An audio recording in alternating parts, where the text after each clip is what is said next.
my story, Nugget. Chance and change are two things that are very common with life. We go through them almost every day. You get the chance to do this. This has to change because you got to do this. And sometimes they're unwelcomed, and sometimes you want them to happen. This story is a combination of both. I didn't want change, and I didn't want the chance, but it happened anyway.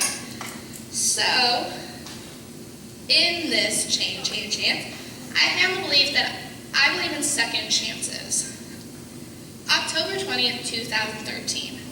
2 words. You know, it's all it took for me to believe in this. And what words? He's here. Heard on a school bus late at night, on the way home from a marching band competition of all things. I don't remember where we were or where we went. I remember we were on the way home, and I remember being asleep because I'm lazy, and I did that on the way home from every competition in between the 2 bus seats. And I remember my friend waking me up and those words, he's here. Now before you guys all freak out because it's probably something bad, it's not, I promise, so I'm going to rewind.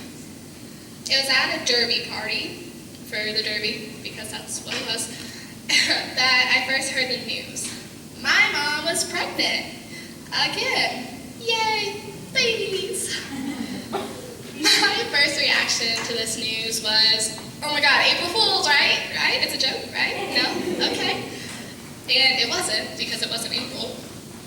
And to break this news, they decided to take me, my brother, and my sister into their bedroom during this party and shut the door and say, guys, your mom's pregnant. You're going to be a sister again. So that means my second reaction was what? Again, they're right here. I'm still a sister. And thus the bus. I wasn't there on the day he was born because my band director wouldn't let me miss the competition. Which is a completely different story that we are not going to get into because I have 5 minutes and I can rant for hours. But I wasn't there that day, and I went in the day after, and I'm not going to tell you it's the same because that's a lie. It was completely different, but it was enough.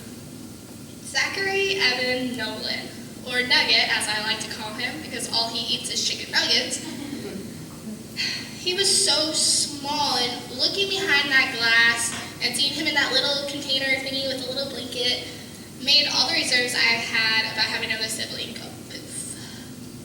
See, I hadn't been the best older sister, and I'm not going to tell you that I was, because that would also be a lie. I'm only 4 years older than my sister and 6 years older than my brother, which really isn't enough time to be an older sister. But here, wrapped in a little blue blanket, behind this glass in a hospital, was my second chance. Well, third chance. I mean, I'm not going to tell you that I wanted a sibling, because like I said before, I didn't. And times are rough, and it's 3 years later, almost. He'll be 3 in 5 days. And there are times when I question the relatability between us, because he's crazy. And there are times when I wonder why he's still in our house, because he should obviously be in a zoo. But Zach and I have this connection that I wouldn't change for the world. It means so much to me, and I'm so glad that I got this second chance. Beliefs are something that everybody has, and without them, what would the world be? Where would we be? Everyone who's done something has had a belief, because that's what makes you do what you do. And this second chance that I believe in is what made me want to be a better sister. And before I bid you guys good night, I'd like you to consider this. If I were to strip you down to your core and, well, metaphorically, strip you down to your core and see what makes you human, what would it be? What do you believe? Thank you.